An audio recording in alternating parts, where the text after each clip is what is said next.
Welcome back to a whole nother episode of On the Porch. Amen. Amen. Amen. It's your boy _BJ Real, man. We back here with another episode of On the Porch. And like I said, guys, we're going guess for guess for guess. This guy we have here today has been killing it in the Notary game for a while now, probably almost as long as I've been born. Honored to be here, Notary entrepreneur for the past 18 years.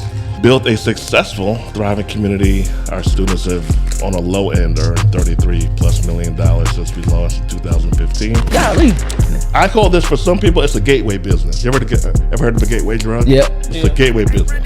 It will get you started in entrepreneurship for $2,000 a month. But I don't use the word passion very often because people are looking for it to be fun along the way. They're like, well, I'm not passionate about this. Well, nothing is going to be fun along the way all the time. It's the end result. Mm-hmm. A beautiful woman don't pay for stuff. They do. Shit me. Beautiful woman pay for shit too. It's all about how much she's into you. Have an honest conversation with yourself about who you are and who you aren't. You might feel like you're quitting, but quitting might save you years of anguish and resentment. If you don't want to run a business yourself, you might be a better investor.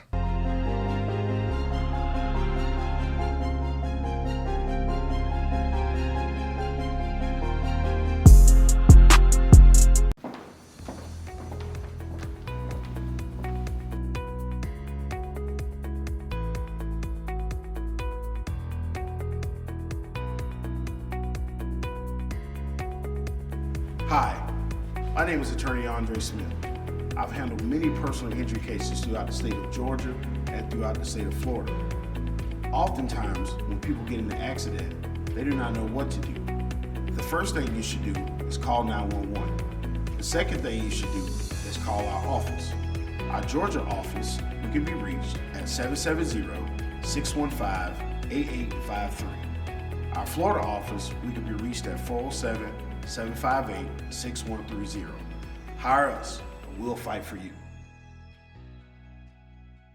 You're teaching this shit like a course, bitch. I'm like Ghost, I got power, of course. Investing my money and ran up a check. Now, man, I like a motherfucking Censored at the beginning of the podcast. Oh, we might cut that part out. I'm trying to get Leave that in. We want to get cut off. All right, but welcome back to a whole nother episode of On the Porch. Guys, you know how we been going. We been going crazy. And, hey, we ain't put that song out, so y'all can't go stream it. But, hey, if y'all go listen to the first episodes, that was slick, like the intro. Let us know if y'all want us to drop. Let us know if y'all want to drop it, though. We'll drop it. We'll release it. Oh, BJ, we might have to drop it just because I got the app. Cause we be in the stew. We in the stew sometime, bro. But, hey, look, we appreciate you guys tuning in. If you are on YouTube, make sure you like, comment, and subscribe. And if you're on YouTube, go to the other platforms such as Google Podcasts, Apple Podcasts, Spotify, whatever that is. Leave us 5 stars, say something nice, and move us up those charts. Guys, also, make sure you join the community. We haven't been pushing it like that, but we really need to. Actually, we actually need to be pushing that for sure. So we got this amazing community, so make sure you go ahead and join. We're going live every other week now. Whenever this drops, I don't know. We're going live on Thursdays, though. So just be looking out. I wish we could tell you what weeks we'll do it on. Try to go next week, guys. But y'all wouldn't know. We wouldn't know because we don't know we're going to drop it. So I can't even tell you. But just know we'll be going live on every other Thursday. So wherever that is, just be looking out for it. And we're going to have some great topics. That's more like the porch talk thing where we just enjoying the conversation. Sometimes we're going to have some fire guests. So just be looking out for it. Or it may just be me and BJ. But follow us on Instagram at _on-the-porch. Follow me on Instagram at _Mr.Mindset. BJ. Amen. Amen. Amen. It's your boy _BJ Real, man. We back here with another episode of On the Porch. And like I said, guys, we're going guess for guess for guess. We're going bigger and better every time. And we're here today with another special guest. Man, we here today with another special guest. You guys know it's some stuff that people do that people really don't think about getting into. And the point of this, we trying to show y'all how y'all could make money legally and be able to let y'all know the stories behind these individuals. So this guy we have here today has been killing it in the Notary game for a while now, probably almost as long as I've been born. Damn. Hit the button. Hit the button for him. Hit the button for him.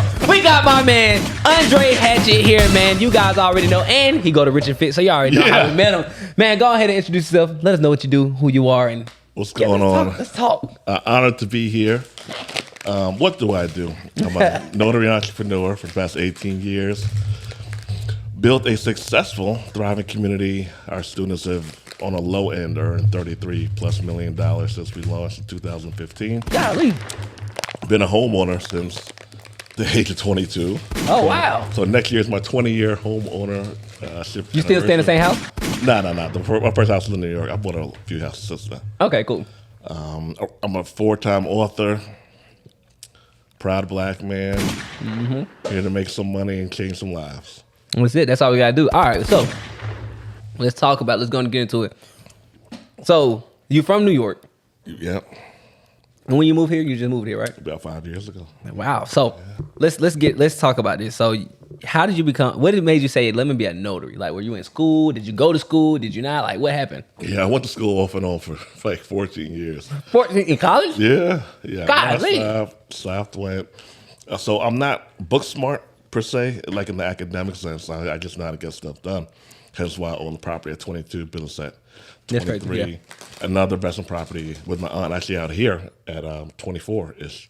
So my boy Ricky Salmon, we have a mutual friend. He said that Ricky shows up somewhere, he signs some documents, he makes $75, $300, $250, and I said, "You're like, what are you talking about?"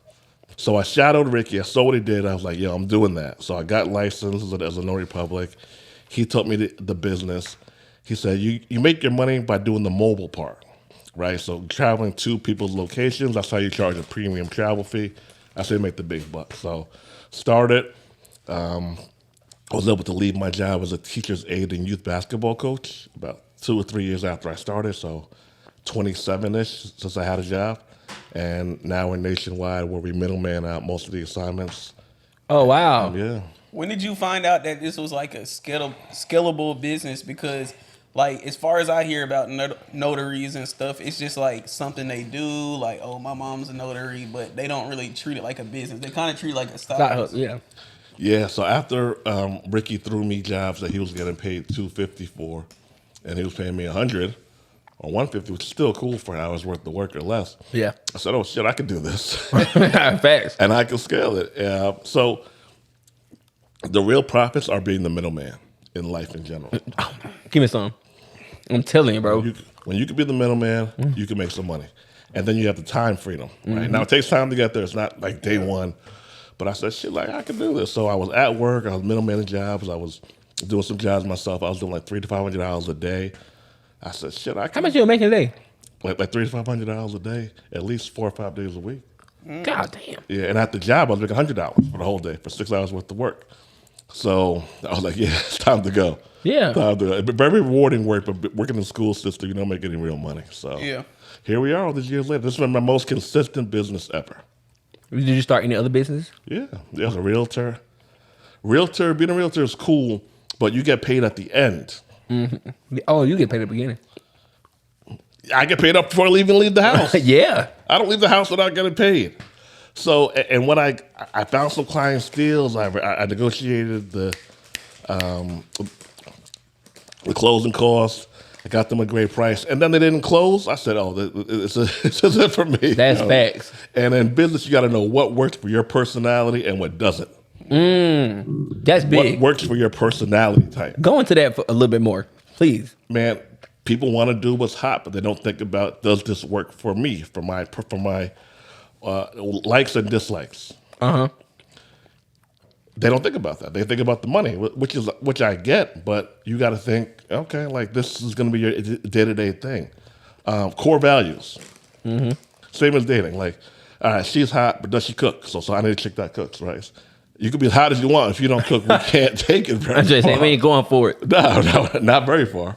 So, yeah, does what you're doing align with your core values? But like getting started like early in business, because you know, like a lot of people that get into business, they're like, they just see every, like, oh, they're making this type of money over here, they're making this over here. Oh, Airbnb looks good, Toro looks good. Can I give an example of that, BJ, real quick? Yeah, go ahead. Well, you remember your question though. No, go ahead. You remember when I was doing Airbnb and stuff? That stuff not for me. Yeah. Let me tell you something. I got low patience with people. You have to contact me and tell me you didn't do something I know I did. Now I'm mad at you because, like, who you talking to, first of all? All right, but that's all. But yeah, that wasn't for me. That's not my type of. I done That's not seen my Mike snap on people. Like, Yeah. Customer service is not. You gotta know what you want, what ain't. You know what. And customer service is really important. I can do it, but it's some part you could push me. But yeah, but what you was asking, my bad. No, I was like, that was a good point because it's like a lot of people that get started in business, they just go after everything that looks flashy, and then Everything. what happens is it comes to a point where they don't know what they get into because they're trying out everything, and they're putting three months in this, 3 months in that, 3 months in that. And then it's like they're not sticking with one thing. So how does somebody like narrow that down? I call it a professional dabbler. Right? They dabble here. They get bored. They start this up. They're hyped up to get a logo. They get a fucking LLC. Now they're back on this thing. Facts. And they just dabble a bunch of things. So how do you avoid it? You look at your Stripe payments. Look at your PayPal. Look at your Gumroad, Cash App. However you get paid, look at that. Do what's paying you. Yeah. Do what's paying you. And when you embrace that success is boring, it gets easier to deal with. Relationships are boring. I mean, they have fun times, but it's monotonous. Yep, same shit. It's the same shit. Now, you're going to spice it up. You're not going to allow it to be there every day. But business, it's so many boring hours to get on a couch like this. That's facts. And once I embraced it, all that Saturday, I just said you went out the way. I'm like, yeah, I'm cool. It's cool. I just spent $500. I'm good. Yeah, I'll be all right. Dang. Crazy. That's facts. Because I mean, that is a true statement. Because I mean, a lot of people, they don't understand the process, and everybody hear this. Y'all hear this all the time. The process. But really, y'all don't really understand the process. You know, sometimes I be at the desk making follow-ups. I've been doing it for 5 years now, making follow-ups, and I be about to go to sleep. Yeah. I'd be like, bro, oh my goodness. You be thinking like, bro, is there something else out there for me to do or something? Golly. But you just got to embrace and understand that's part of the process. But when you go, for our instance, when you go close that big deal, you be like, I see why I'm doing it. Bingo. You just got to get to the point to where you like, I see why I'm doing it again. Because you'll always get reminded. If you keep doing something long enough, you will constantly get reminded on why you're doing what you're doing. But you have to get to the point where you can be reminded that.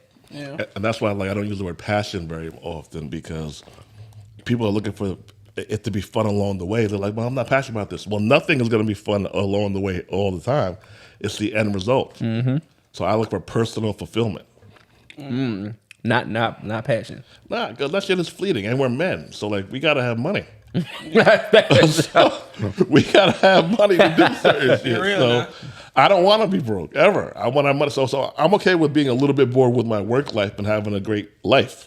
I don't need to have the most fun with my work life ever. It's great when it happens, but every day ain't like that. Yeah, because that goes to that.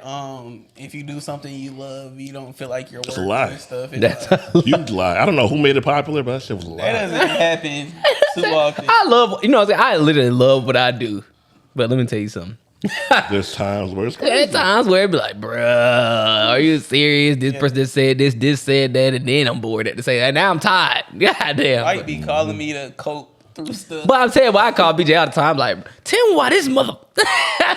Like, tell me why they want me to sign this. It doesn't make sense. These realtors. I literally just be like, And I then literally, he be like, yeah, bro, I just had to call somebody. that's A it. lot of that. There's a lot of that. There's a lot of that. So I mean, you hopping into the notary business, you saw that your boy was doing that. So what did you get started to say? First of all, what is a notary public for the people that don't know? I don't know why we ain't say that. All right. A notary public is somebody licensed by their state to impact as an impartial witness for the state. So in a real simple, so I'm a real simple guy, right? I just got great at scaling simple shit. So we get licensed by the state. I go to your crib to notarize some documents. I verify your ID. You are who you say you are. I watch you sign. I stamp. Have a good day. Just I haven't seen anybody scale that before, other than like I have never seen other that. than like a bank or anywhere else that you could go to, like a business and get a So notary. you want the real? So us as a community, oftentimes this is generalization. We like flashy businesses, not boring businesses. for sure. So stuff like this gets overlooked by a lot of us. And y'all are young, so I'm excusing y'all from this part. But people like shit that's lit. Name recognition doesn't pop. So I had women who laughed at me with my profession. When you told them, baby, I'm a notary. Yeah, like literally laughed at me. Then she went and got her license 2 weeks later, and she started doing notary jobs as well because it doesn't have that sex appeal thing. But I show up somewhere, I get paid low end. I haven't even charged $80 in a while, but $175, $250. Middleman in the jobs get half of that, or maybe even a little more than that. People like name recognition. That's facts. You know why? You're literally going in and just signing a paper, right? Papers. We do fingerprinting as well, apostille process, and that's a little more intricate. But bottom line is, we're witnessing you sign, we're signing, we're stamping. That's crazy. This is just a true statement about like people being interested in seeing that women laugh at you or something. Let me tell you something, because real estate one of those popular names, right? Yes. Me and BJ already know this. We don't even start off telling the girl that you do real estate. Oh boy, don't do that. Me and BJ be like, if I want a girl, I'm gonna talk to it. No, they ask what you do. I do real estate. Oh, they locked in already. Oh yeah, they locked in. Just because they just like, I could be making no money. It has a name recognition. It just got a name, and this guy could be making way more than me. They don't know what you do. You heard real estate. No idea. That's fact. So I got you. So you eventually started. So you told us what a notary is. So now you saw your boy doing it. Yeah. You saw he was doing the middleman. You like, bro, I could go do that. So how did you even get to a point where you was like, let me scale this? That was day one. Like, no. So I always knew that I was gonna. I knew that I had the potential for me to charge, let's say, $300 and get paid $150 from me not doing the job. I always knew the potential with it. So I was doing that sucker while I was at work. And when I left the full-time workforce, I just went all in on the scale. Yeah, that was... So you pretty much just jumped in on the scale. You wasn't even thinking about... I mean, you were doing it yourself, but... I was self-employed for a while, and I still do some jobs myself every now and then. But I knew the end goal was to scale it. Now, I dabbled with the scale because people's going to steal your clients. They might mess up and you lose the contracts. But I was in a car accident. And I couldn't walk very much. Oh, wow. So I was forced to scale. Sometimes that happens. I was forced out of self-employment. And I built the academy and I scaled it to a nationwide agency. So interesting story. I was run over by a truck. Yeah, I was run over by a truck. What? I was dating a woman in Dallas. Car malfunctioned. We were trying to move a car malfunctioned. I jumped on top of her. The truck ran over me. Like literally over me. It's a smaller hatchback truck. And I was jacked up. So I still feel it. Wow, I really? still feel it, yeah. But it forced me into using my mind more and body less. That's crazy, because sometimes, you have to go through something to realize, like, I have to do something different. Most of the time, we don't do anything different until we're forced to. Bingo. So, I mean, we look at most of that go through, like, in a bad way. But it's like, sometimes it make you work smarter. Yeah. Not harder. And being a notary, let's just say, like, on a smaller scale, like, what people usually do, they just do it by themselves, do it occasionally. Like, what can they look to make doing it by themselves, like, weekly or on a monthly basis? So if you take it semi-seriously, like a little bit serious, you could do $500 a week, $2,000 a month. Because people need power of attorneys notarized, wills notarized, healthcare proxies. So one of my students, my man Ruler, he's in St. Louis. He had an estate planning signing. He charged the client $450. They needed 2 witnesses as well. So $450 with the witnesses. He pocketed $350 from that assignment. There's people who are happy to pay you. Loan closings, if someone's buying a house, selling a house. Oh, for sure. Let me tell you. Financing a house. Low end $90, higher end $250, $350. So when you like start to scale and stuff, what does it look like from that point? You're on the phone a lot. You gotta be quick on the phone. So if somebody calls me and I don't answer, and then I have a repeat client, they're gonna go down Google and find somebody else. Fucking sense. Because if I call a notary, all right, bye. I need it now. I need it now. If I call is this true? Most people that call a notary, they need it at that bare moment. 40% are same day clients. Yeah. Like 40%. I'm one of them. I'm that client. And that goes for your leads for your wholesaling business, right? Yeah. You need to be able to go on the right side. Yeah. So loan closings, fingerprinting. Fingerprinting is big. So companies need to fingerprint their employees often. New employees, people are getting their Series 7 license. That's like the stockbroker license. CPA, accountants, People getting a liquor license. So we might have a firm, IBM or a big company like that, call us and need to get fingerprint. They need to fingerprint like 10, 12 employees. We charge $200 a pop. Oh, wow. It's like $1,000, $2,000 for that assignment. Oh, wow. Yeah. That's the crazy thing, because y'all people. So there's money to be made in every part of any type of transaction, So much money. and people just don't understand that, right? Because there's like me and B, they be talking about this all the time. Like if you ride on the road and you see them little plastic reflectors on the road, somebody's getting paid Bingo. to make those little plastic reflections. That's the same thing like a notary. Like y'all looking at the big transaction that's taking place. But what about those people that's in the middle, like a notary? Yeah. A notary, home inspector, Yes. home appraiser, all the least sexy transactions. But if the loan doesn't close, we still, well, notary, maybe not the notary, but the home inspector, home appraiser still gets paid. They're paid before the closing's even drawn up, the date's even drawn up. Right. So yeah, niggas like sexy shit. And it's cool if it's working for you. But I see some people waste years following the trend. I have a friend, every 2 weeks he had a different idea. 1 week he's gonna buy property in the Bronx. 1 week in Philly. I'm like, yo, what's up with all these changing of the plans? They were like, oh, I saw a podcast. I'm like, oh shit. I saw a podcast. And everyone's winning who you're watching, right? Shout out to them. It's ethical, it's honest. But you got nothing done because you were following everybody else. Then you have too many ideas. And we all know somebody like that. Fair. And I always give him the numbers. I said, yo, if you would have bought a property even 18 months, you would have had at least $800,000 now in equity. At least. At least. If you just would have bought one every 2 years. Right. Yeah, stick to something. Yeah. I have a friend like that. He's always coming to me for like advice and stuff. And I told him, I was like, bro, your problem is you just have to pick one thing and stick with it. Yeah. But he swears he knows what he wants to do. But like you said, every time he comes to me, he's coming to me with like a different idea or something. I'm like, bro, your biggest problem is just picking out one thing to just stick with and doing it. Too much. Too many ideas. See too many people win. We feel we could break all the books. Say one thing at a time. We think we're better than the books, all of them. Yeah, I've been around 50, 80 years. Mm-hmm. I've gone through that. Which is how I learned, everything is boring. I think we all learned the same thing. Everything is boring. Yeah. Quit looking. Have fun with your life. Right. And that makes sense. So, I mean, when you get started now, how are you actually getting started with being a notary? Like, what's those steps to look like for somebody to get started? Step one, you get licensed by your state. So go to the Department of State website, get licensed. That might take 2 weeks, it might take 2 months. Take you between $40, $60 to high end $180. Okay. Right? You gotta get licensed. Then you're gonna get your stamp. You go to Staples to get your stamp. Then you can get out there and get busy. How do you get leads? You can go to SnapDocs, snapdocs.com. It's a middleman platform, so you're not getting paid as much as direct clients. But it's a great way to get started.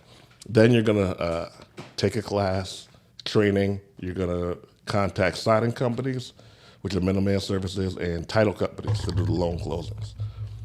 Get some game before you go to the title companies. Learn some stuff. Don't just go at them right away. Learn how to perform a proper closing. It's not tough, but it takes practice.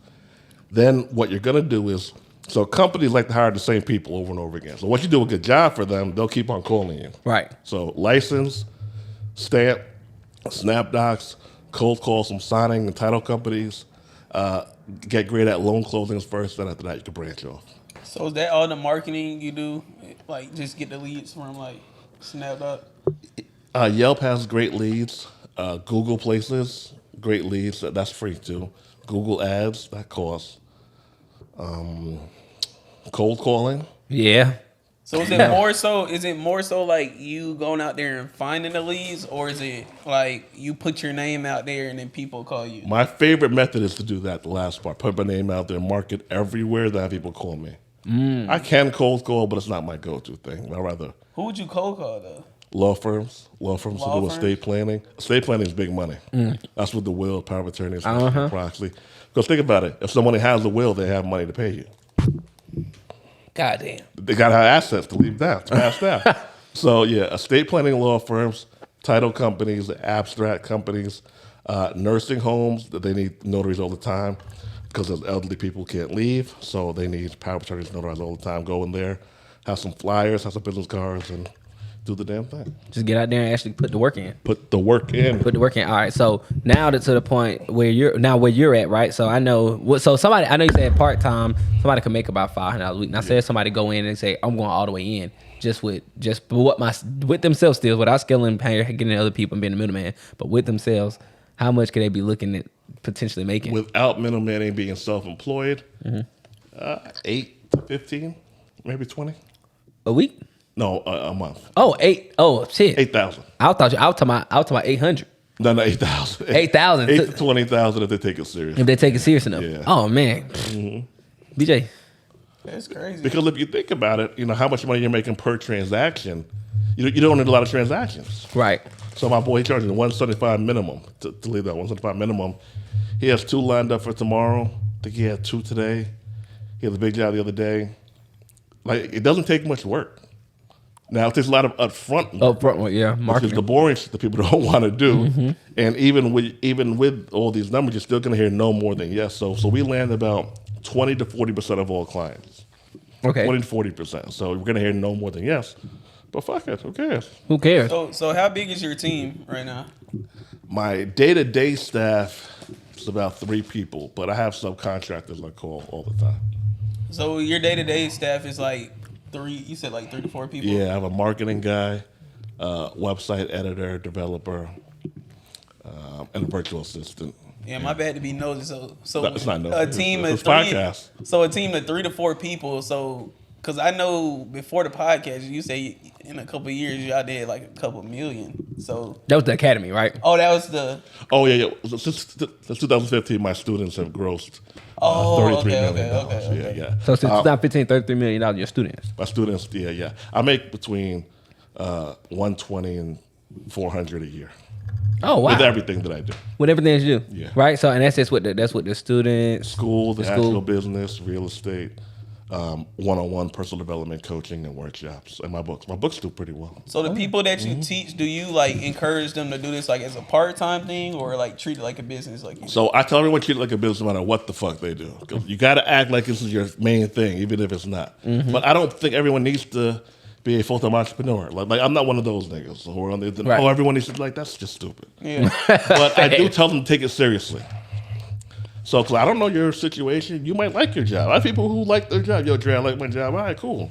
Let's find a way for you to get $15 to $3,000 a week while there. It's going to take some more money. You got to hire people to do the phone calls, but we can get there. So, I push you for you to maximize what you want to do. That's right. If you tell me your goal is to leave your job, I'm going to help you out with a plan for that. If you say, yo, Dre, I want to make a few $100 a week, I'll help you out with that. But I don't believe that a great coach pushes you in something that you don't want to do. That's true. And how much time like a day would you have to put? Like let's say Monday through Friday, how much like time Yeah, I know. in a day would you have to put? So if you could put 45 minutes to 75 minutes in focused work, no Instagram, no YouTube, you marketing, cold calling, doing all the boring shit, 4 days a week, you'll be ahead of everybody else. 45 minutes to 75 minutes, 4 days a week. 45 to 75 minutes. Yeah, That's crazy. 45. So just a day? a day, 4 days a week. 4 days a week. 4 days a week. Yeah, if you do that, you can win. So I don't even push people 7 days a week because most people aren't going to do it. So I tell them, That's let's just give me a dedicated 4 that you can do. Lock in with that because it sounds good. Trey, I'm going to do every day. Okay, when are you going to do it? Well, my kids, no. Give me a time you're going to study. Give me a time and time zone. Yep, right. Like, let's nail this puppy down on when you're going to do it. And that helps people get to another level because this flimsy, I'm going to do it every day. It just sounds cool, but it don't work. Yeah, most people don't do that. Like Most people don't. and that's the thing. That's what I tell people most time when you come to learn any business. I tell people that try to come to me and learn. I'm like, hey, you sure? I always ask them, what do you want? What is your goals? Bingo. And because I got people that hit me up all the time, like, oh, they see everybody else doing it. They grow like a big firm or a big business. I'm like, I mean, do you really need that though, right? Because what do you need? Like, and of course, not all, but what do you want and what do you need? What do you need? Yeah. So, and that's real hard for people just to be able to grasp because they think they need The Lambo. Most people don't want no deal. You don't want no goddamn Lambo. I promise you don't. You just seen them other people that have it. Yeah. Right? And you don't know what come with it. And then you don't even understand that sometimes folks be struggling to make those payments sometimes. Freaking battery costs $800, $2,000 for a damn. Most people don't need that. For sure, man. So I get you. So right now where you're at, I know. So how's the academy? Can you talk to us about that a little bit? I'm about to say one more thing. Go ahead. So how much is like the overcost and like everything in the business? Low, $300 to get started. High end, if you want like a nice website, $2,000 to get started. Okay. To get started. Yeah, you need pens, notary commission, notary license, stamp, paper. If you're gonna do loan closings, you need a laser printer. I have a brother, MFC 27 something laser printer. Business cards, nice to have, but you don't need it. $50 to $100 for some ads, you out there. It's a very low startup cost business. It is for sure. So I guess now let's hop to the academy. So what is the academy like? What when you started building it, like what is that first of all? Like? So it's a lot of fun. So the business is very transactional. This is more, dare I say, I'm having a positive impact on the Black community. Right. Okay. I've had every day I'm getting someone who says, "Yo, Dre, I took your class and I made $800 today, $250 last week." I had a guy make $30,000 in a month. Oh wow! Yeah, young. He going hard. I'm in knowledge. He's in Florida. Yeah, $30,000 in a month. So I have a lot of black male students, a lot of younger black male students as well. So it's really cool. Our flagship program is called our 2-12K club. So I call it that because on the low end, people make $2,000 a month. Higher end average about $12K a month. Right. So we meet twice a week for live coaching. We have 400 hours in our portal. And it's literally step by step by step. I have a checklist. I have quizzes. If you don't make money, you didn't follow the steps. People who don't make money say, I was like, okay, how'd you do? Oh, didn't make any money? Okay, cool. Let's open it up. What'd you do? Well, I didn't do this. I didn't do that. You didn't follow the fucking script. People who do make money, it's so simple. People who do make money, they follow the script. So I laid it out to perfection. So the great thing about not being the smartest person in the world is I have no desire to do a bunch of stuff. I'm not good at a lot of stuff. Thanks. So I got great at what I'm great at. So very fulfilling. I could be randomly at a whiskey mistress and a guy says, "Yo, Dre, I took your class." So we really have made some damage in a positive way. I'm really excited about it. How many students do you have? Oh, shit. Between free workshops, paid workshops, it's over 20,000. 20,000. Yeah, between free stuff and paid stuff, like the webinars, people enrolled in an entry level class. Yeah. So people, so you telling me, so when somebody come in, they probably can look and come in and make, so you can make low end 2K a week. Yeah, 2K a week. So you can, but most people don't. So most people are between 3 to 6,500. Most people, about 10 to 15% of people are at that 8, 10, 12K plus. But 3,500 to 6,000 a month. It's a different life. That's a different life. Let's just look at this, because I know everyone on this is rich today, right? But your life is different. Like 3 to 5, 4 or 5K a Please month. break this down. Please break it down. That's all your bills paid. Because let's please break it down. Because most people think, oh, I need to go make. People make. Oh, I need to go make 100,000 this month.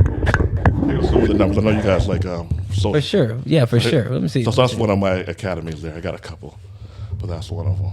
And what's important is the reviews. We have 92, 94% of people leave us 5-star reviews.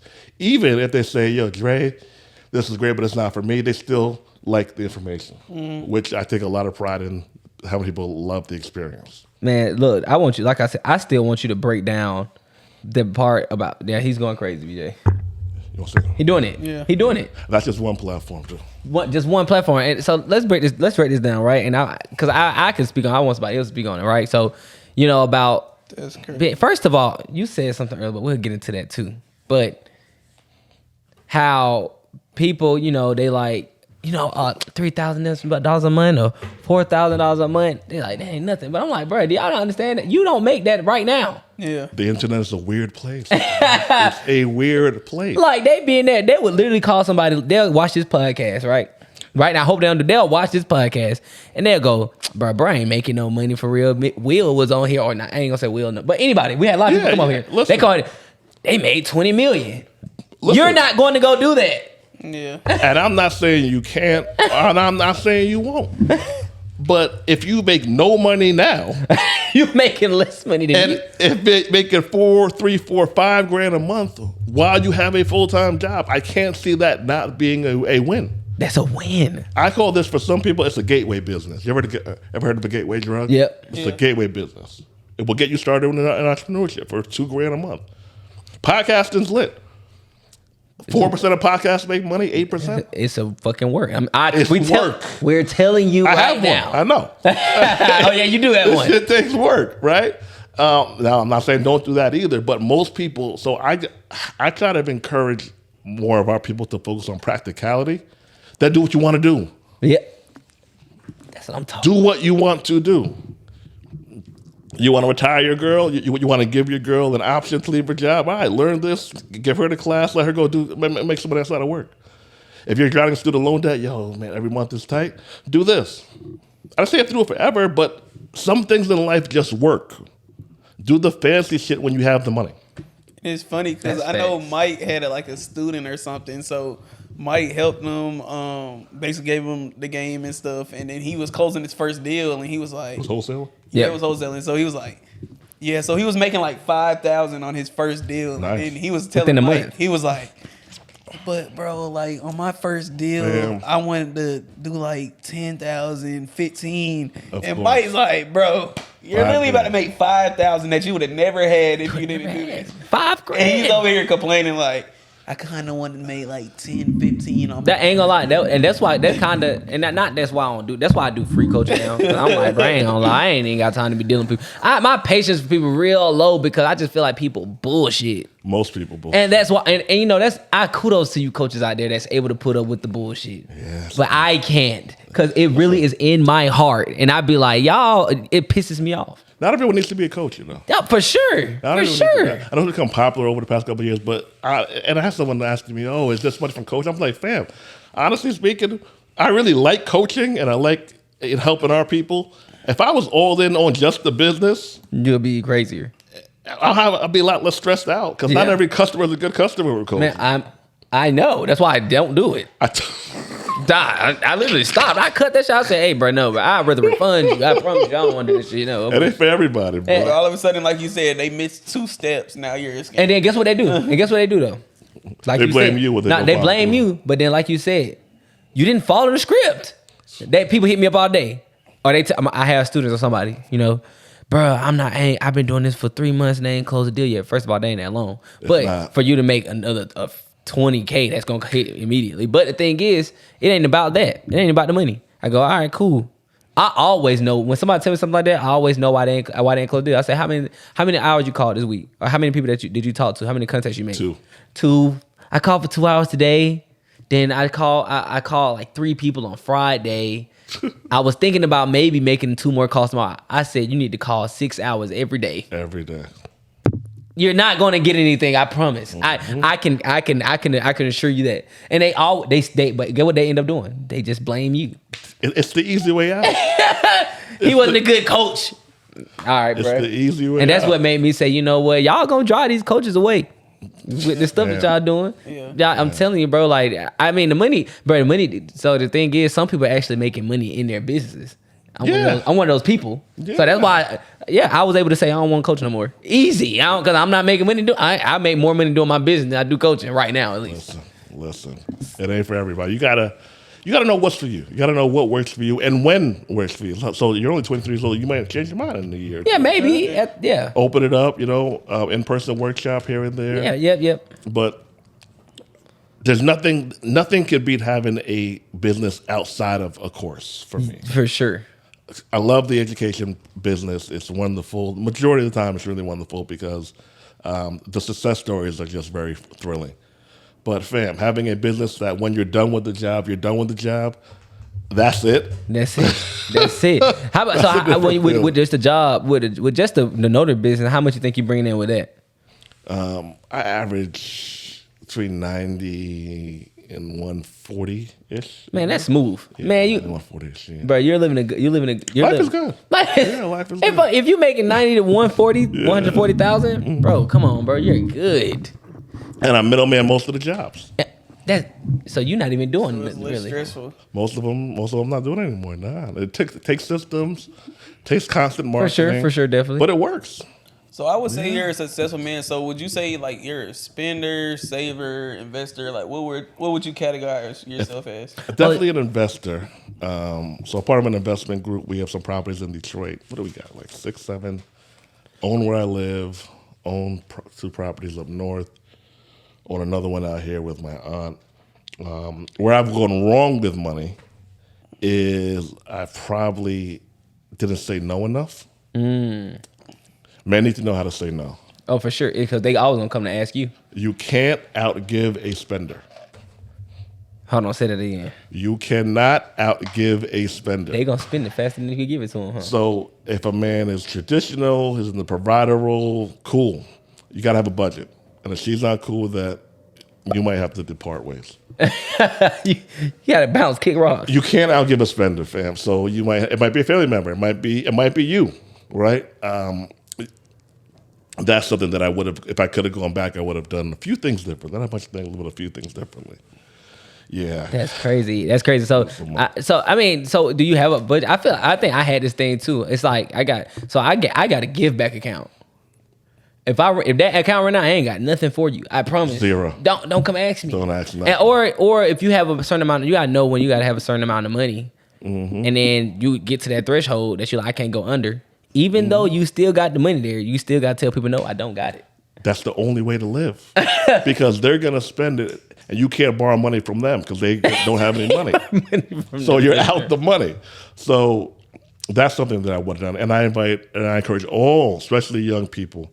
And I consider young people under 32. Okay. Max out a Roth IRA. Whatever you do risky, take your risk. But max out a Roth IRA every year. Damn, I need to go and do that right now. I got one. I just thought about it. I ain't fund mine this month. Or last month. I need to Well, I need to. So I'm gonna do that. I need to. I'm a fan of risk and know when to take risks, but you can't beat having safe assets that grow with you. Yeah. At my age, I'll do this stuff, 4, 5, 6 rentals. You never have to work again, ever. Yeah. With just the boring shit. This doesn't count out angel investing, maybe a franchise here, Right. parking lot here. I'm a fan of layers that it's hard to fuck them up. Yeah. And you know what's funny to me? Like I hate when people ask me for like $10 or like $20 and stuff like that. Because like an example, like a family member or somebody or like a friend or something, they'll ask me for like $20. And then like a day or 2 days from now, it's like it would be like Valentine's Day or something, for example. Yeah. And I'm like, okay, do you actually need that $20 to like live, or are you going out here and buying unnecessary stuff? And They're probably going out. using it? They're probably going They're out. probably going out, and Like, that's when I'm like, it doesn't make sense. that's fact. I know we was talking about something earlier, right? And you said it's a difference between an entrepreneur and an investor. Huge difference. Huge Please, and please talk about that, because I mean I've been thought about that, because I thought for myself, Yeah. what do I want to do in my life? I mean, you can't do that. That I can. All right, I'm gonna have to put in some extra work on the back end. all right. Listen though, so we talked about this before, and this is big because I think a lot of people don't think about this, but I've been saying this for a long time. The investor versus the entrepreneur. Come on now. It's 2 different things, and a lot of people. I feel like people just they're not aware of the difference. So can you explain that? I know you said that was like a big thing for you. So like break that down. Let's talk about that. Let's get into it. So I think there are 10 to 30-ish% of business owners, self-employed business owners, et cetera, who really want to be investors, but they're trying to force themselves to be entrepreneurs.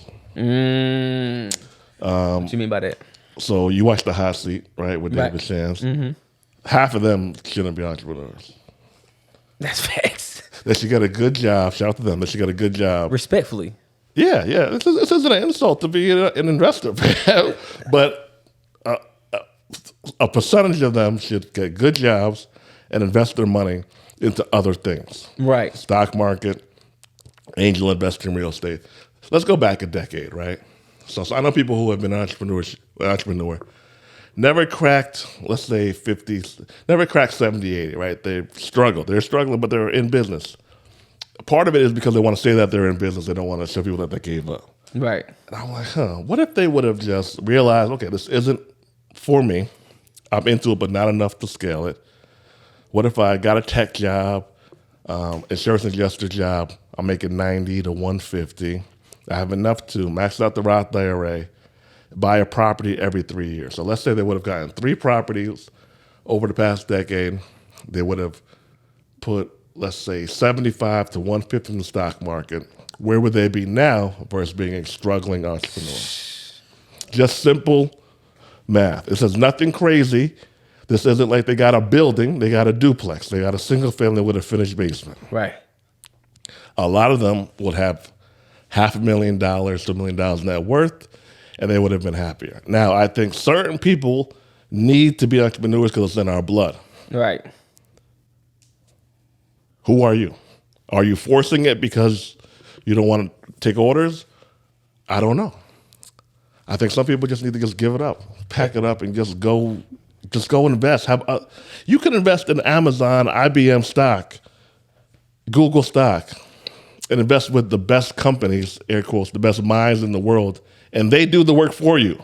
And you make more than the people that's trying to do the work for themselves. Just know, so I'm big on knowing who you are and knowing who you ain't. Having a personal self-assessment, hire a coach for that, however you got to go about it. But I see some people like, damn, man, you'd be so much further ahead if you had a better idea of who you were and who you weren't. So investors, they invest in shit. Have other people run it. They do their thing. And, it works. And that's funny because Cam Newton, he made like a sports take. He was like basically the difference between a game manager and a game changer. People got offended by that. People got offended. I don't know why they got offended by that, though. That's so crazy. Like he was saying, he was like, there's probably only 3 to 5 game changers at the quarterback position, which would be Patrick Mahomes, Lamar, he said Josh Allen, and probably Joe Burrow. But then he was like, it's not a game. Being a game manager is not a knock. Like, you have people like Peyton Manning. You got people like you get a long Tom career Brady. out of that. So it's like, it's the same thing with investing. It's like, okay, you could be a game changer, someone that has an idea and wants to run with it and has the work ethic and knowledge to go and take that to another level.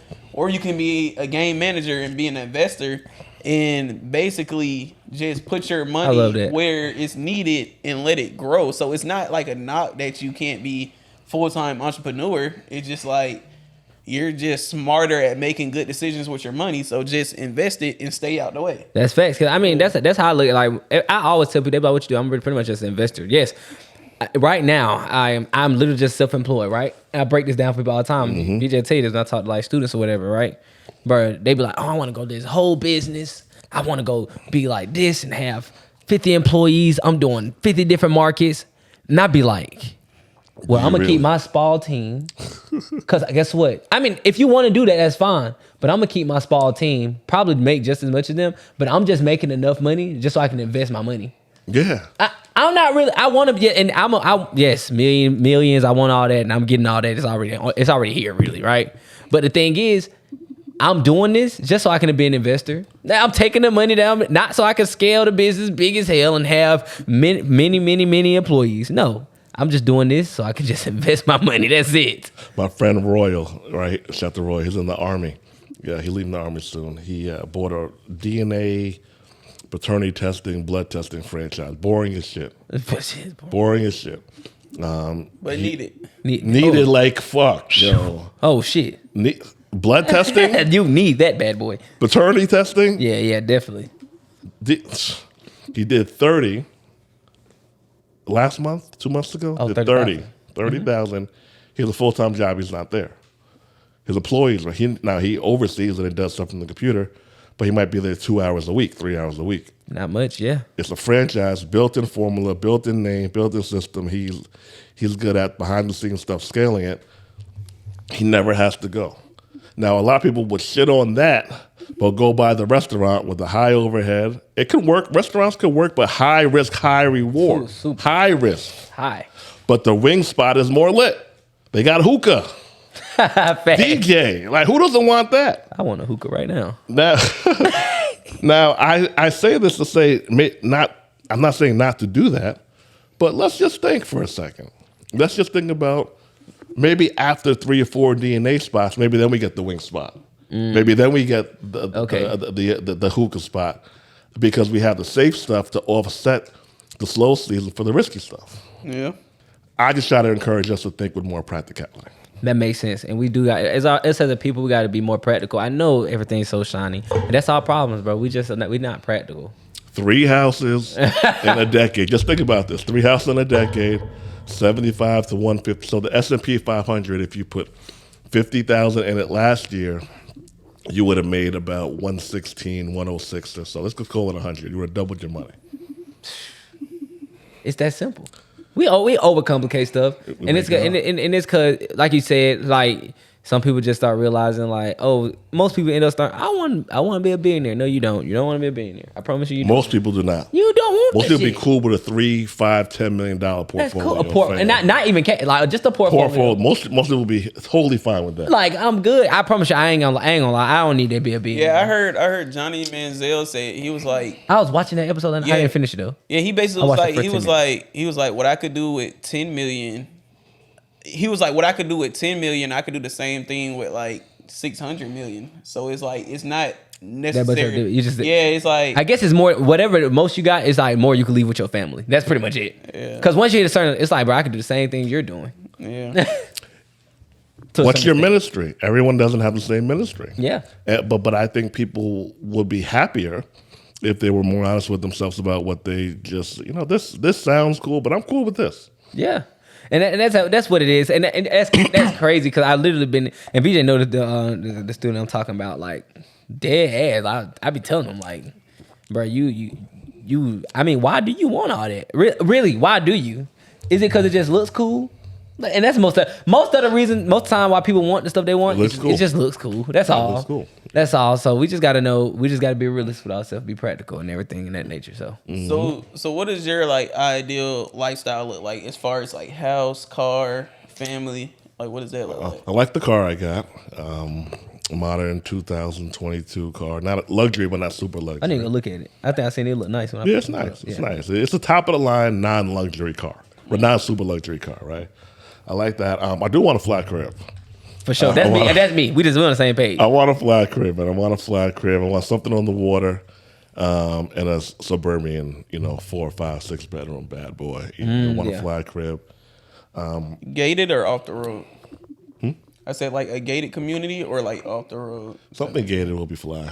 Okay. So something gated. I'm a city guy, so I've been in the city my whole life. My house now is in the city, so okay. Something in the cut suburb or something like in Jamaica or Miami on the water, something sexy. I have a lot of time freedom now, so that's been accomplished. Check that off the list.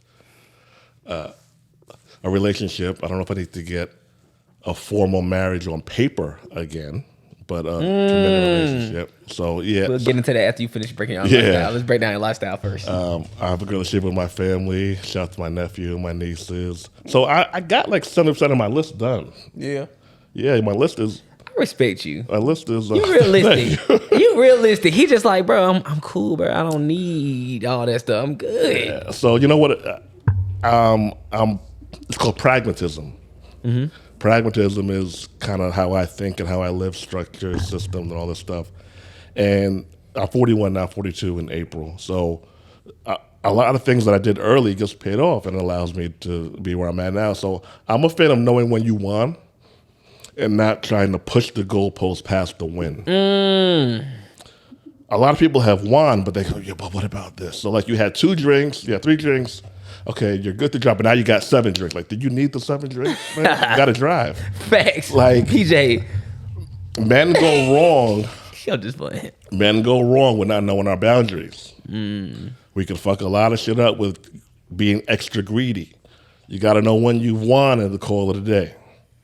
That goes with women, with money, with endeavors. Know when to be at peace. So your life is good. It's like every Spartan in a warrior movie back in the day. It's like, okay, they conquered this kingdom, but now they want the whole world. And then now you're a bad guy. You need it. Now you're terrible. Now you die. You can add to those. I want an apartment building, like a couple of like 30, 50 unit type joints. So I got some things with them. Got some ideas with my friends we're going to talk over next 6 to 8 months. But that would be next. Things that I don't have to. Do I know your friends? You probably know a couple of them. Oh, okay. I thought you were talking about the list. I'm like, Oh, no. I need to text one of them right now. My boy Marquise Robinson just got his first property. You know Marquise Robinson? I think I seen it. He's probably the most organized wholesaler that I know. He's one of the few wholesalers I know that treat it like a business. So he was raising money for his building for a year and change.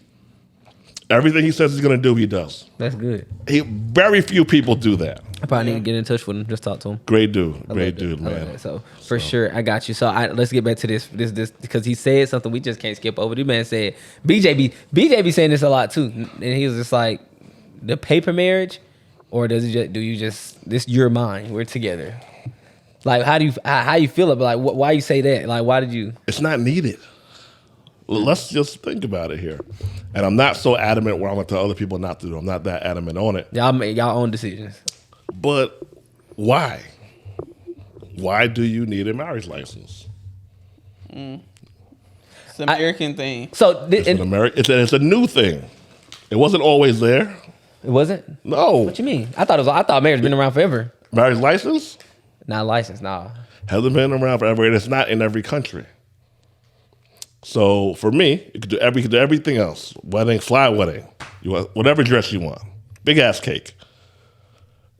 But the license part, I'm not gonna do it again. You know what's crazy? I just saw something. It was on Twitter. You know, you could believe what you want on Twitter, but he was like, him and his wife, they're having a baby, right? So he was like, they're highly considering getting a divorce so that when they get a divorce, she'll she'll be qualified to receive some type of health benefit so that the pregnancy could be paid for. Because if y'all didn't know, the pregnancy costs money, so the pregnancy could be paid for. So that way, that's the reason they're basically getting divorced. Now, the reason that I said that sometimes they get married, that people say, the only reason I would say, and of course that's when you're younger, I guess, because I mean when you're older, you planned out stuff. You got that planned out stuff anyways. Mm-hmm. It's if they're not in your will, they don't get nothing. You can get a will.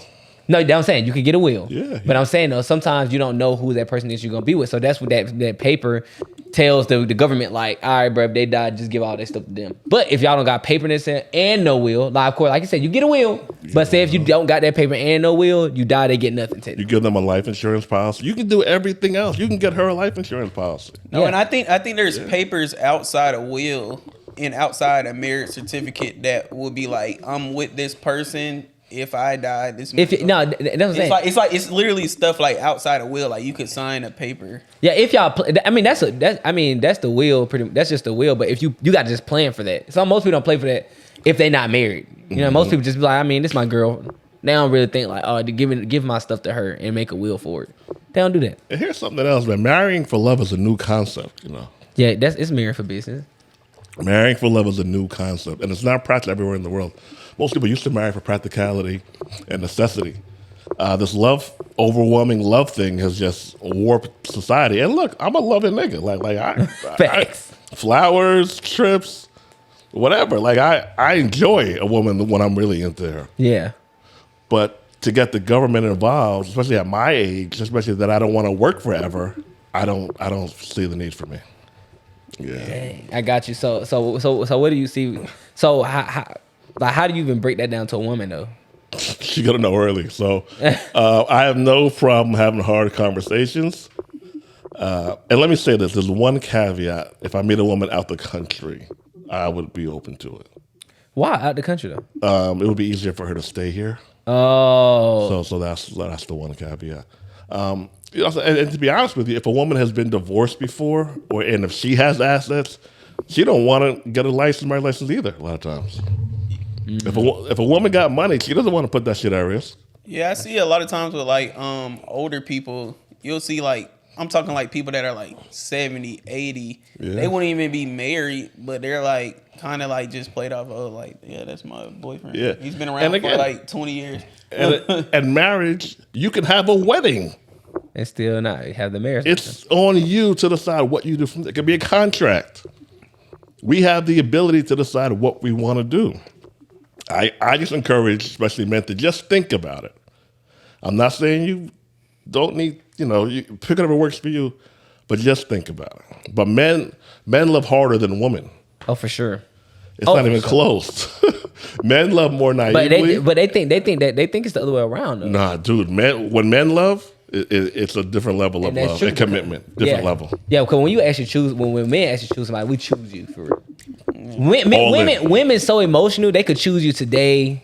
They could choose. They not want you tomorrow. Then they could choose you again another day. Men is like, if I say I want you, I want you. But I had my girl say this before. She was like, basically, like she seen her parents' relationship, and she was like, she feels like for a relationship to work, like she seen like her dad, like basically has to like her mom more than the mom likes her. Well, let's talk about that. Let's talk about it. I was like, who should like who more? I was like, babe, it don't work like that. Who should like who more?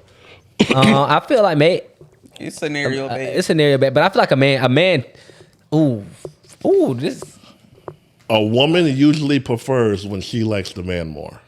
Now, here goes the ratio of more or less. Okay, go ahead. Bring it up. It's a 60-40 within the parameter. So it could be 55-45, 60-40, whatever have you, 51-49. But once it gets to 65-35, that's too much. Okay. It has to be close. But relationships tend to go better when the woman's slightly more into the guy. Yeah, they have. I guess they have to because women are more desired typically most of the time.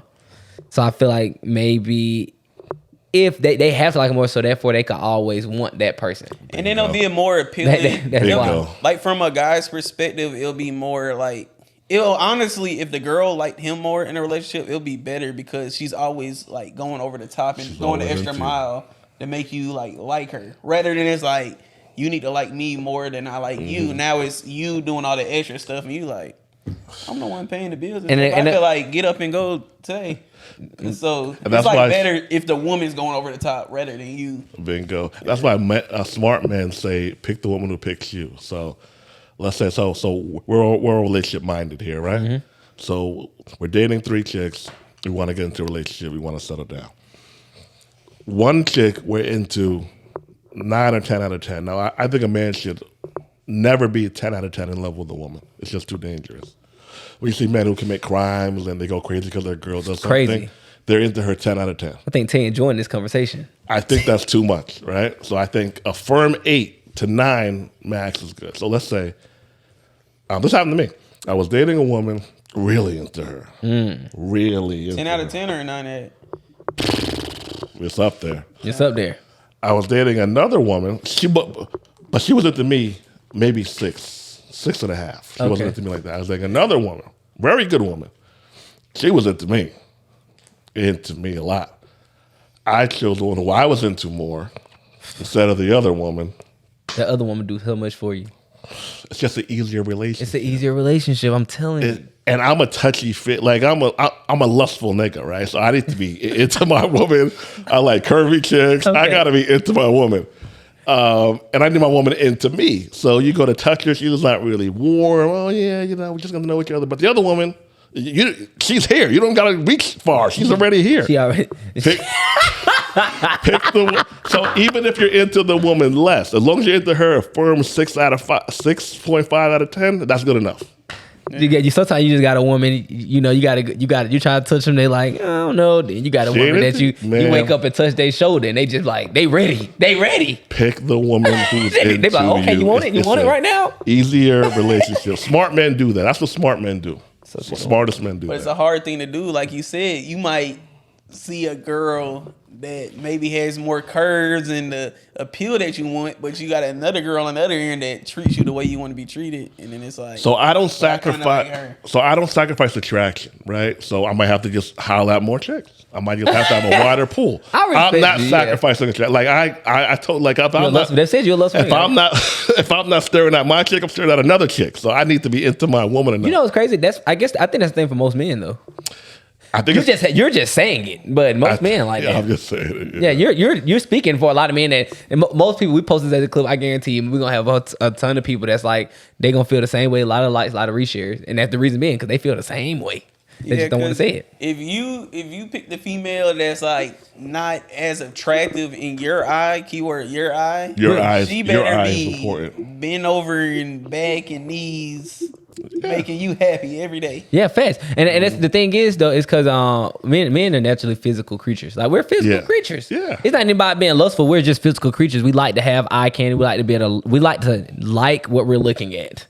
Because not, then it's gonna be somebody else that we like that we're looking at. You like a little jiggle in the morning or something. In the afternoon. In the afternoon, what is it? The evening too. Listen, That's what Trey said. Anytime, I got you. So I guess I mean, he open. Y'all make sure y'all DM him, and he flying him out. You flying him out? Like what you doing? my ideal woman would be here, but if I'm into her enough, I'll fly her out. But we have to be working towards the relationship early, so First. she moves here. So Okay, I got you. I mean, as long as you flying him out, that's cool. Cause you remember Ian said, you watched the Blackout. I saw Ian said he said, no, like yeah, you need to fly yourself out. Yeah, Y'all believe that? I ain't gonna count. I still see what he's saying. Like I'm a good investment, basically. Like, I see what he's saying, and I might give your money back either. Caveat. I mean, if you come to me, I'll probably give your money back anyway. So I don't believe a man has to do everything for a woman, but he needs to be upfront with what he's not going to do. Okay. So I just, if I meet a woman who I'm into, I just ask her, "What are you expecting? What are your minimum requirements?" She might say, "Pay everything, like everything in the house. No, everything like her nails, her car, the house. Oh yeah, that's different. That's out of my budget. So it's fair because that's out of my budget." She might say, pay for the high majority. Let's say 70%, 80%. All right, cool. That's workable. If I don't got to clean anything, I don't have to wash any dishes. I don't gotta do nothing. I'm good. So you take care of all that stuff. Let's go. Because I got to pay a housekeeper or a chef anyway. Right. So yeah, The money goes to you. All right, that works. Pragmatism. Have an arrangement. Have everything out in the open about what you need, what you want, and let's see where we meet. Yeah, and just speaking to Ian's point, like how you said, like he was like he'll prefer a woman to fly herself out to see him because it's a good investment. He said that, but he don't mean it. But But I don't know if he means let's it. be honest. If a girl flies herself out to him, that's probably not the type of girl that he wants. Because like the type of girl that he wants is gonna hold herself to a standard. Like I'm not gonna fly myself out for no man. That's facts. Boom, boom, boom. So like it's like the type of quality woman that you want to a certain extent. She's not gonna do that. I don't I know know. about I'm just like looking at my girl. She would never do something like that. So I'm like thinking, like if he wants a type of quality of a female, it's like you're not gonna get that with them flying themselves out to you. So some women will fly themselves out. Will they fly themselves out every time? That might be asking for a little bit much. But I've had women. I've had women pay for my tickets and they paid for theirs first time or two. But pay for everything on her end. I doubt he meant it like that. I'm pretty sure he meant like one time. Cause I mean, I think he meant one time. Yeah, one time makes sense though. Cause one time, like I don't know you yet. Cause he was saying I don't know you yet. Why would I just fly you out? How about you just fly yourself out? When you get here, shit, everything on me, and I'll probably give you a little cash for your money that you spent on your I just ticket. feel like the type of quality woman goes down. So you think a quality woman won't fly herself out? Why you think that? Interesting. Because I ain't gonna lie. Now that I feel like she if you holds actually- herself to like a certain like if we- standard and quality and like value. I think that goes into a thing of maturity at that point though. Cause then if I think so, bro. Because I ain't gonna lie, it's some women that be like say if you at a spot and they already like y'all talking already, and they like, bro, I kind of want to come.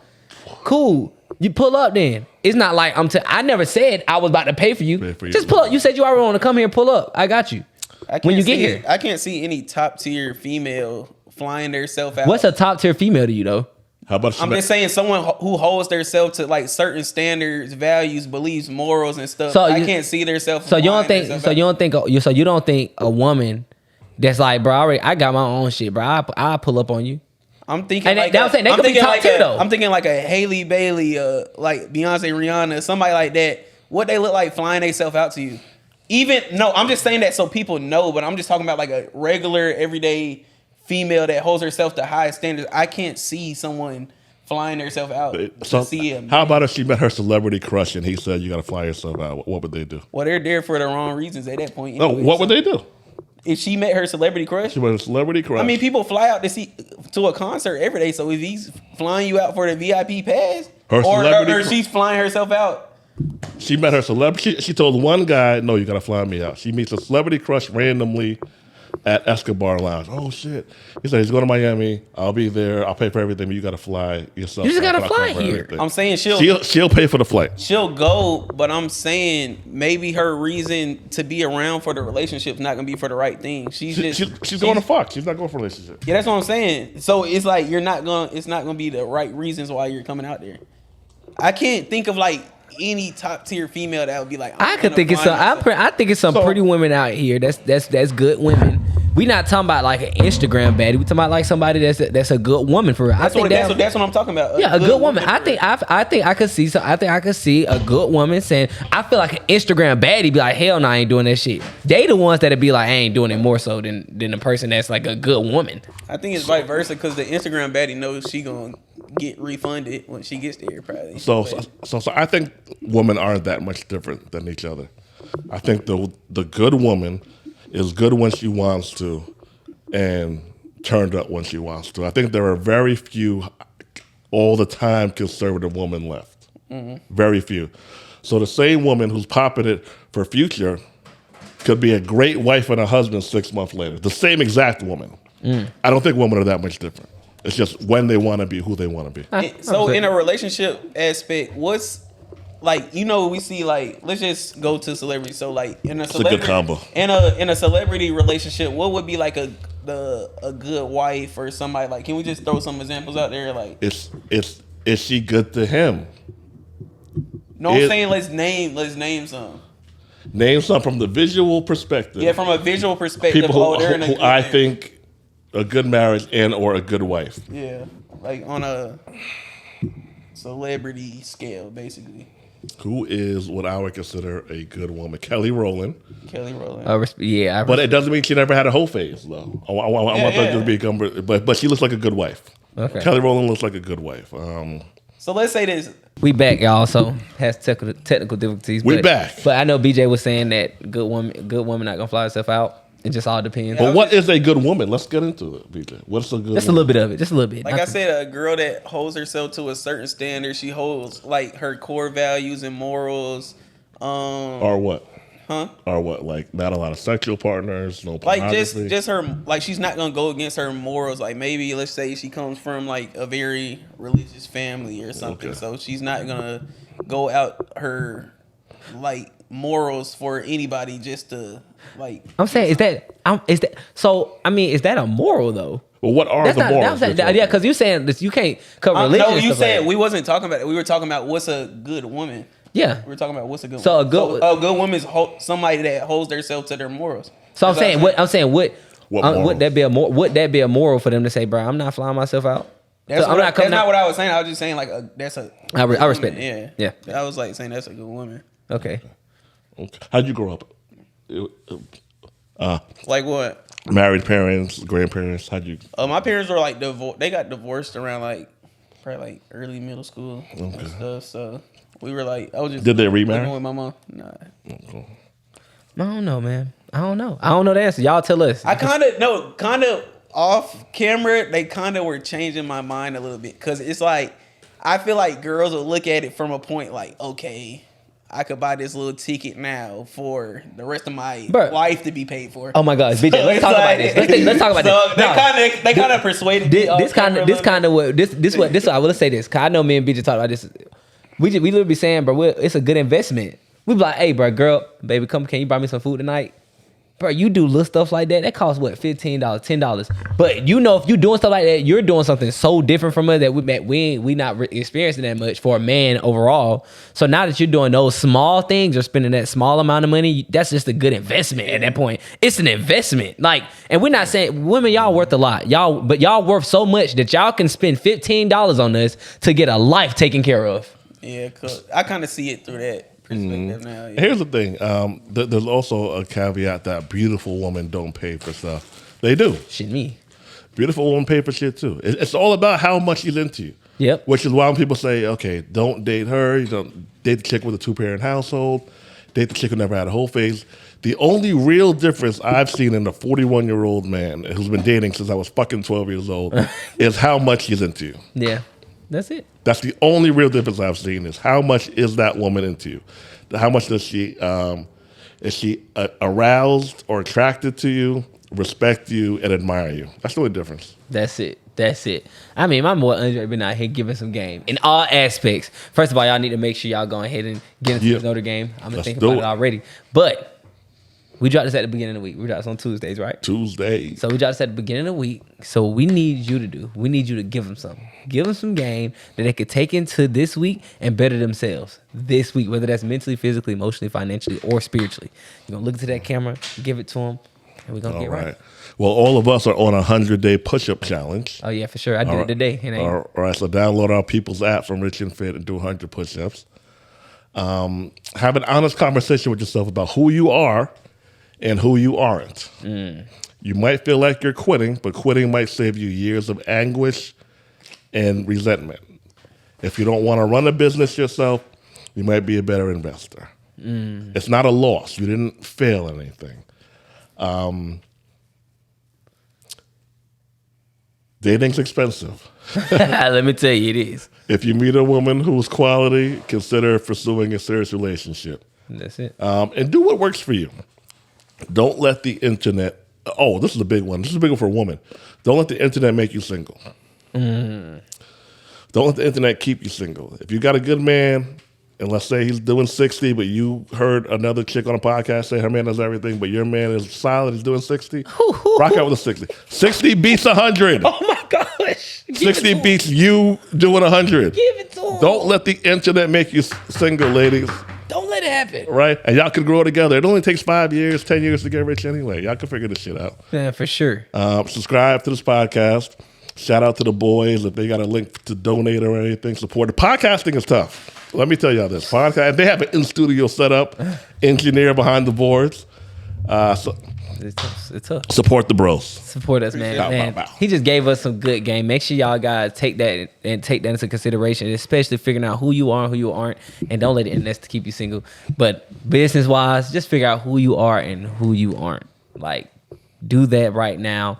Think about it, and let's make a wise decision. We're not telling you give up on your dreams. We're not telling you do any of that. But you just got to be practical, like my boy Andre is. That's the biggest thing, practicality with this. So make sure you guys, where can they find you at on Instagram, first of all? They can find, and Jay-Z is better than Lil Wayne. You can find me at Andre C. Hatchett on Instagram. Not a better rapper. Andre C. Hatchett on Instagram. Go to thenotaryschool.com to join our program. Man, go ahead and y'all hit him up. We already know that Lil Wayne makes way better music. He's a better rapper. We know this already, so let's make sure that we keep that in mind. And make sure y'all follow us on Instagram. Make sure you guys follow us on Instagram _on-the-porch. Make sure you like, comment, and subscribe. And if you got some game out of this, man, just leave a super chat. Forget it. Leave us a super chat. Leave us a super chat. Let us know that you appreciate us, because we appreciate you all for tuning in.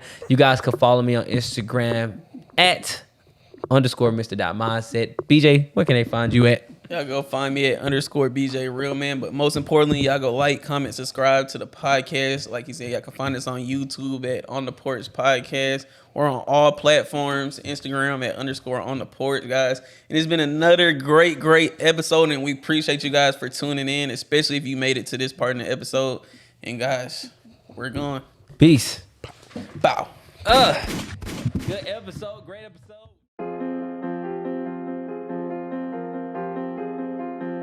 JT on the track again.